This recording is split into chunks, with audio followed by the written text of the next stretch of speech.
नमस्कार। तनमन वीडियोस में आपका स्वागत है। मेरा नाम है श्वेता गुप्ता। दोस्तों, अगर आप नियमित रूप से पूजा पाठ करते हैं तो आप ये जरूर जानते होंगे कि पूजा करते समय हमें आसन पर बैठना चाहिए या फिर आसन पर ही खड़े होना चाहिए। लेकिन इसके पीछे का क्या कारण है वो हम जानेंगे आज की वीडियो में।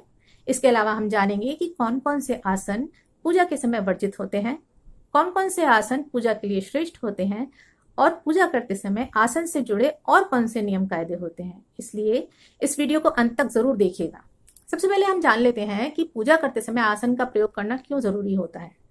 ऐसा पौराणिक कथाओं में कहा गया है कि माता दुर्गा ने जब मधु और कैटभ का वध किया तो उस समय उनके रक्त से पूरी पृथ्वी लाल हो गई और पूरी धरती पर उनका रक्त फैल गया और उनका रक्त 3-3 फीट ऊपर तक आकर जम गया। तो ऐसा कहा जाता है, तब से ऐसा कहा जाता है कि पूजा करते समय हम अगर खाली जमीन के ऊपर बैठकर या खड़े होकर पूजा करते हैं तो उसका सारा फल मधु और कैटभ के रक्त की नकारात्मक शक्तियां अपनी ओर खींच लेती हैं और हमें कोई फल नहीं मिलता है। तो इसलिए कहा जाता है कि पूजा के समय अपने नीचे आसन का होना बहुत जरूरी होता है। अब ये तो बात हो गई उसका कारण। अब बात आती है कि कौन कौन से आसन पूजा के समय वर्जित होते हैं। जब हम बाजार में जाते हैं और दुकानदार से कहते हैं कि पूजा के लिए आसन चाहिए तो वो हमें बहुत वैरायटी के आसन दिखाते हैं। उसमें प्लास्टिक के आसन भी होते हैं, उनमें सूती आसन भी होते हैं, दरी के आसन भी होते हैं, कारपेट के आसन भी होते हैं, वेलवेट के आसन भी होते हैं, शनील के आसन भी होते हैं। तरह तरह के फैंसी तरह के आसन होते हैं और हम उनमें से कोई एक खूबसूरत सा आसन चुनकर लाते हैं और अपनी पूजा में बिछा लेते हैं। सबसे पहले तो मैं आपको बता दूं कि ये सभी तरह के आसन पूजा में वर्जित हैं। अगर आप इन आसनों पर बैठकर पूजा करते हैं तो आपकी पूजा व्यर्थ जा रही है, आपको कोई फल नहीं मिलेगा। पूजा करने के लिए सिर्फ और सिर्फ 2 तरह के आसन जो है वो महत्वपूर्ण माने गए हैं और वही श्रेष्ठ माने गए हैं। इसके अलावा कोई भी आसन से कोई फल नहीं मिलता। सबसे जो श्रेष्ठ माना गया है वो माना गया है कुशा का आसन।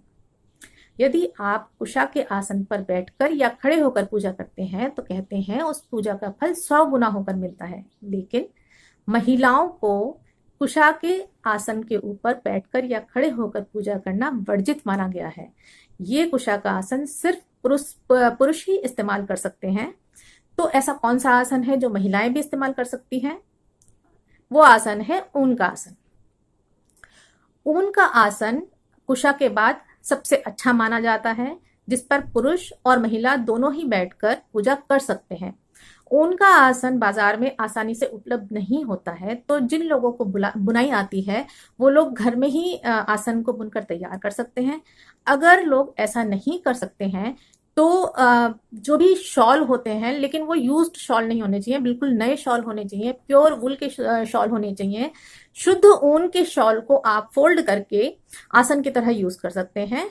और या फिर कंबल, जो बहुत पतले कंबल आते हैं लेकिन जो शुद्ध ऊन के कंबल होते हैं, उनको भी हम फोल्ड करके, हम उनको तह करके आसन के रूप में उसका यूज कर सकते हैं।